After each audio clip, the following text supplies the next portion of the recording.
Salut, je suis Gildas Télézin. Vous connaîtrez la vérité et la vérité vous affranchira. Aujourd'hui, la vérité, c'est la prospérité spirituelle.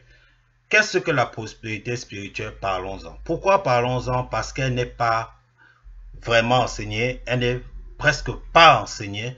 Et pourquoi elle n'est presque pas enseignée? C'est tout simplement parce que elle n'est pas mesurable. Comparativement à la prospérité matérielle qui peut être, disons, mesurée à travers tout ce que vous connaissez, voiture, maison, argent, compte bancaire, bref, rang social. Avant de continuer, mettons, disons, les deux termes sur une balance, c'est-à-dire la prospérité matérielle et la prospérité spirituelle. La prospérité matérielle, elle est périssable, alors que la prospérité spirituelle ne l'est pas. La prospérité matérielle est mesurable, alors que la prospérité spirituelle ne l'est pas. La prospérité matérielle, elle est égoïste, alors que la prospérité spirituelle ne l'est pas. La prospérité matérielle consiste à accumuler les richesses sur la terre, alors que la prospérité spirituelle, elle consiste à accumuler les richesses dans les cieux. Continuons toujours avec, disons, la comparaison. Il est important que nous soulignions une chose, c'est que peu importe, ok, le degré de richesse que vous pouvez avoir, le degré de votre rang social, l'homme ne peut pas satisfaire tous ses besoins parce que ses besoins sont changeants et il sera également limité par un facteur qui est le temps. Alors que la prospérité spirituelle, elle concerne les choses de l'éternité. Donc, par conséquent, s'il y a un choix à faire que l'homme devrait faire et qui malheureusement l'homme ne fait pas le choix adéquat, c'est de courir d'abord vers les choses spirituelles au lieu de courir pour les choses terrestres. Donc, c'est la raison pour laquelle il est important, et c'est ce que le Seigneur nous enseigne, à travers ce que nous allons partager aujourd'hui, qu'il est important pour nous de courir pour ce qui est spirituel au lieu de courir pour ce qui est matériel. Courir pour ce qui est éternel au lieu de courir pour ce qui est éphémère et périssable. Imaginons-nous un seul instant que vous soyez appelé à rencontrer l'homme le plus riche du monde et qu'il vous dise « Demandez-moi ce que vous voulez que je vous donne ». Il est de soi que vous n'allez demander que ce qui est matériel, c'est-à-dire ce qui est de ce monde. Parce que l'homme le plus riche du monde ne peut pas vous offrir ce qui est spirituel. Ce qui est spirituel n'appartient qu'à Dieu. Uniquement Dieu peut offrir ce qui est spirituel pour ce qui est de la prospérité spirituelle. Bien sûr, dans la lumière avec le Seigneur Jésus-Christ. Dans le livre de 1 Roi 3, à partir du verset 5 jusqu'au verset 14, où le Seigneur est en conversation avec Salomon. Beaucoup d'entre nous, dans la même situation que Salomon, rencontrent le Dieu créateur de l'univers, le Dieu d'Israël, qui a porté le nom de Jésus-Christ de Nazareth. Beaucoup d'entre nous, en principe, vont à sa rencontre comme Salomon. Mais beaucoup d'entre nous, qu'est-ce qu'ils font? Au lieu de demander les choses spirituelles, demandent plutôt des choses matérielles. Ils demandent en principe la même chose qu'ils demanderaient à l'homme le plus riche du monde. Mais Salomon a dérobé à la donne. Salomon n'a pas fait comme ce que nous, les êtres humains, nous faisons à cause de notre insatisfaction, notre égoïsme. Salomon n'a pas fait la même chose. Il est plutôt allé demander à Dieu. Lorsque Dieu l'a visité, il a demandé à Dieu que Dieu lui donne un cœur intelligent et la sagesse et l'intelligence pour pratiquer la justice. Lorsque le Seigneur lui a demandé, qu'est-ce que tu veux que je te donne? Et la Bible nous enseigne que cette demande de Salomon a plu à Dieu. Pourquoi cela a plu à Dieu? Parce que tout simplement, Salomon s'est démarqué de ce que l'homme est par nature, égoïste et insatisfait.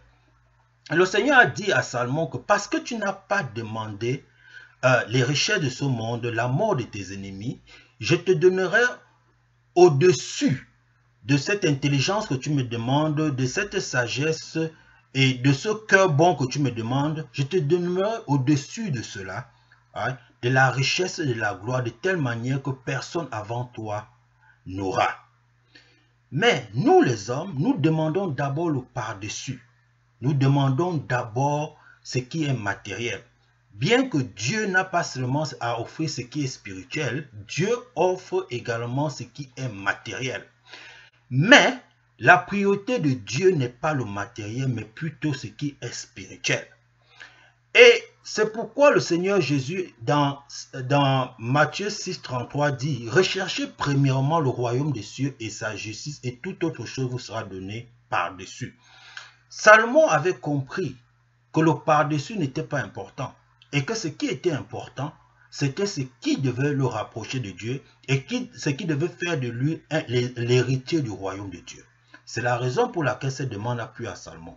Donc dans notre prière, demandons ce qui plaît à Dieu. Demandons ce qui est important pour que nous puissions un jour le rencontrer. Demandons ce qui est important pour pouvoir construire notre relation avec lui. Demandons en principe de la prospérité spirituelle et non matérielle.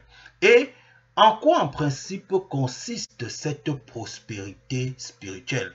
Qu'est-ce qu'il faut demander pour ce qui est de la prospérité spirituelle?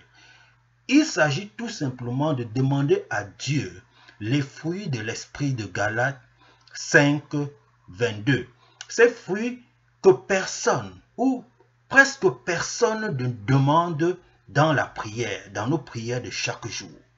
Et c'est en principe de ça qu'il est question, parce que c'est ça qui va nous faire hériter le royaume de Dieu. C'est de ça qu'il est question lorsqu'on parle de prospérité spirituelle. Combien d'entre nous demandent l'amour, c'est-à-dire un cœur pour aimer Dieu et notre prochain? Combien d'entre nous demandent de la joie? Combien d'entre nous demandent de la paix? Alors que le Seigneur Jésus, lorsqu'il apparaissait à ses disciples, il disait toujours que la paix soit avec vous. Combien d'entre nous demandent cette paix dans nos prières de chaque jour? Combien d'entre nous demandent la patience? On parle tout le temps de foi, mais on oublie à chaque fois que la foi et la patience ne peuvent être séparées. Mais nous avons la foi, nous disons la foi, mais nous n'avons pas la patience. Mais combien d'entre nous demandent cette patience à Dieu? Combien d'entre nous demandent la bonté? Combien d'entre nous demandent la bénignité? Combien d'entre nous demandent la fidélité? Et lorsque Galates 7, 22 parle ici de fidélité, il s'agit de la fidélité au Dieu créateur de l'univers, qui a porté le nom du Seigneur Jésus-Christ de Nazareth. Nous sommes par nature des personnes qui sont infidèles, qui sont spirituellement infidèles, parce que nous adorons d'autres dieux, nous adorons d'autres esprits, nous adorons également, nous sommes des idolâtres par nature. Combien d'entre nous demandent que Dieu puisse disposer notre cœur à la fidélité à lui? Combien d'entre nous demandent la douceur? Combien d'entre nous demandent la tempérance? Il s'agit ici de tous ces fruits de l'esprit, en principe, qui devraient être notre quête spirituelle, qui devrait être le but de la prospérité spirituelle que le Seigneur nous demande de mettre en priorité par rapport aux choses de ce monde. Alors mon frère et ma sœur, où te situes-tu? Est-ce que tu te situes dans le contexte où tu as mis en priorité les choses éphémères de ce monde, les choses qui sont périssables, et tu as carrément mis de côté ou presque abandonné ce qui concerne le royaume de Dieu? Et il est important pour moi, avant de finir de souligner, Dieu n'a aucun problème avec toutes les bénédictions matérielles que nous avons, parce que c'est lui qui nous donne ces bénédictions. Mais ce qui est important pour Dieu, c'est que ces bénédictions matérielles ne soient pas la priorité de notre vie. Que la priorité de notre vie devrait être la quête du royaume. Parce que ce que nous recevons, le par-dessus que nous recevons, restera sur la terre. Mais ce que nous recherchons, qui est vraiment le royaume des cieux et sa justice, nous allons vivre et exercer cela de manière éternelle.